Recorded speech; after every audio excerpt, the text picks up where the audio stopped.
Across the vast, unforgiving expanses of the world's oceans, an unseen battle unfolds daily. Gigantic factory ships, veritable floating cities, ply the waters, equipped with the power to harvest and process marine life on an unprecedented scale. Their mission: to feed a growing global appetite for seafood. But beneath the surface of this colossal operation lies a hidden cost, a byproduct of efficiency that rarely makes it to our plates. This is the story of bycatch, the unwanted, often wasted, casualties of industrial fishing, and what truly happens to the tons of marine life deemed unnecessary. Factory ships represent the pinnacle of industrial fishing technology. These enormous vessels are not just for catching, they are mobile processing plants, capable of freezing, filleting, or even canning their catch moments after it leaves the water. With sophisticated gear and immense capacity, a single factory ship can catch and process thousands of tons of fish during one long trip. This efficiency is staggering, designed to maximize yield and minimize time spent in port, transforming raw marine resources into marketable products at sea. But this hyper-efficiency comes at a steep price for the marine ecosystem. Bycatch refers to any marine life caught unintentionally while fishing for specific target species. It's the collateral damage of vast net hauls and longlines. On the decks of factory ships, alongside the desired cod or pollock, you'll often find a tragic array of other creatures: majestic sharks, graceful rays, ancient sea turtles, and even marine mammals like dolphins or seals. Crucially, a significant portion of this bycatch consists of juvenile fish, critical for the future health of fish stocks. The sheer scale of the bycatch problem is difficult to comprehend.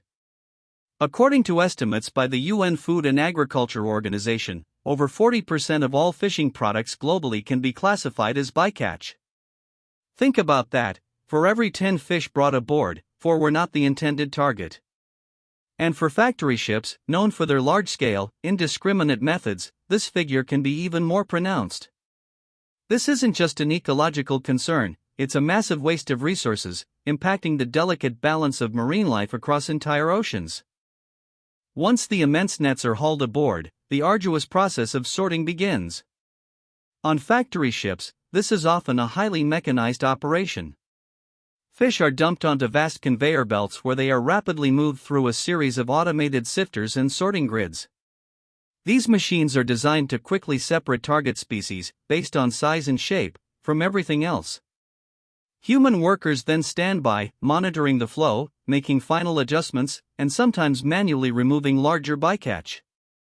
It's a race against time, as freshness is paramount for the target catch. Not all bycatch is discarded. If market conditions allow and quotas permit, high-value bycatch can be kept, processed, and sold. Species like certain tuna varieties or swordfish, inadvertently caught, can sometimes represent a significant bonus catch. These species are integrated into the ship's processing stream, cleaned, frozen, and packaged, much like the primary target. This decision often hinges on regulations, market demand, and whether the crew has the capacity to process and store these additional valuable fish alongside their main haul. For low-value bycatch, or parts of the target species deemed unsuitable for human consumption, a different fate awaits. Much of this organic waste is not simply thrown back, it's often ground down into a versatile product, fishmeal or fish oil. These valuable commodities are then used in aquaculture feed for farmed fish, as protein supplements and livestock feed for poultry and pigs, or even as ingredients in pet food. This process, while seemingly resourceful, raises questions about the efficiency of turning wild-caught marine life into feed for other animals. Despite efforts to find uses for some bycatch, a truly alarming amount is simply thrown back into the ocean, dead or dying. Discarded bycatch can constitute up to 25% of a factory ship's total catch by weight. These are the fish and marine animals that have no commercial value, or for which the vessel has no quota, or simply no capacity to process. The images are stark: piles of lifeless fish, sharks, and other creatures shoveled over the side, a brutal testament to the waste inherent in industrial-scale extraction. This practice depletes marine populations and starves scavengers who rely on the discards, disrupting natural food webs. The ecological fallout of bycatch and discards is profound. Every creature pulled from the ocean, whether targeted or not, plays a role in the intricate marine food web. Removing massive numbers of non-target species disrupts this delicate balance, affecting predator-prey relationships and overall biodiversity. For example, the loss of juvenile fish means fewer adults to replenish stocks, accelerating decline.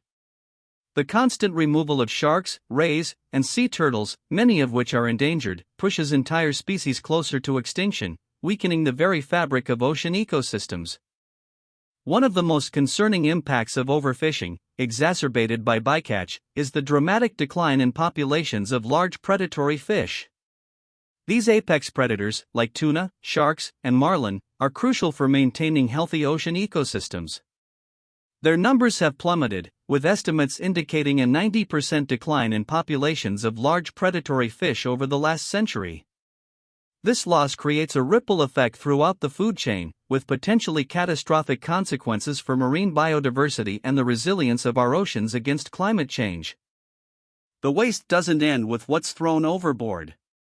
A silent killer lurks beneath the waves: ghost fishing gear. Lost or abandoned by industrial vessels, these nets, lines, and traps continue to catch and kill marine life for decades, long after they've been discarded. This derelict gear poses an immense threat, indiscriminately trapping fish, sharks, turtles, and marine mammals, slowly starving them or causing severe injury. It's a persistent, often invisible, byproduct of fishing operations that continues to harvest and waste marine resources without human intervention.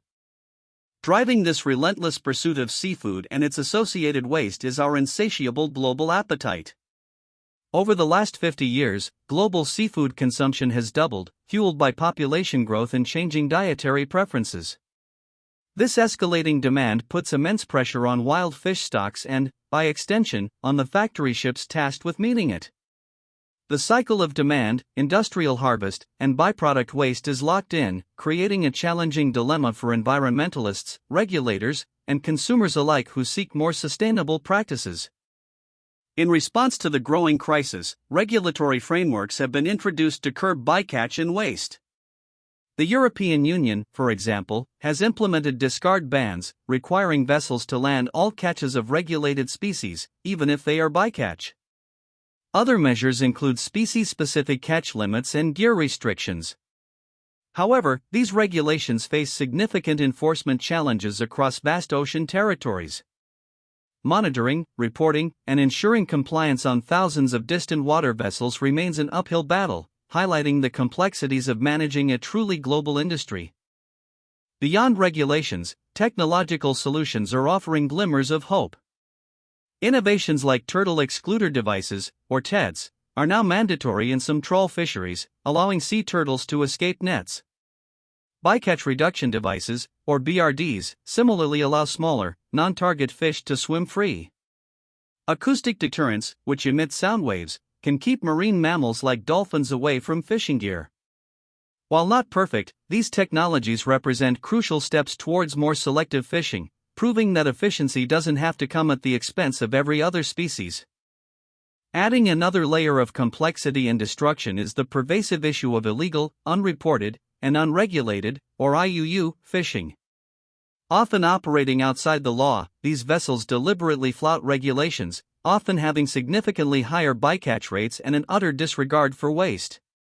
They operate in the shadows, making it nearly impossible to track their activities or hold them accountable. IUU fishing undermines conservation efforts, distorts markets, and exacerbates the decline of fish stocks and marine biodiversity, representing a major threat to global ocean health. The environmental impact of factory ships extends beyond bycatch and discards. The sheer energy required to power these colossal vessels, operate their vast processing plants, and freeze thousands of tons of fish is substantial. This contributes significantly to their carbon footprint, releasing greenhouse gases into the atmosphere. From the diesel fuel that propels them across oceans to the refrigeration systems that keep fish frozen, every step of the industrial fishing process consumes vast amounts of energy, compounding their overall ecological impact. Despite the challenges, there is hope. Some forward-thinking companies are investing in onboard processing innovations, aiming to convert more bycatch and processing offal into marketable products, thereby reducing waste. This includes developing new technologies to utilize every part of the catch, turning what was once discarded into valuable ingredients for various industries. Research into alternative protein sources and more selective fishing gears also promises a future where our oceans can sustain both marine life and human populations, pushing towards a circular economy for seafood. What factory ships do with tons of unwanted fish is a mirror reflecting the hidden costs of our relentless pursuit of efficiency.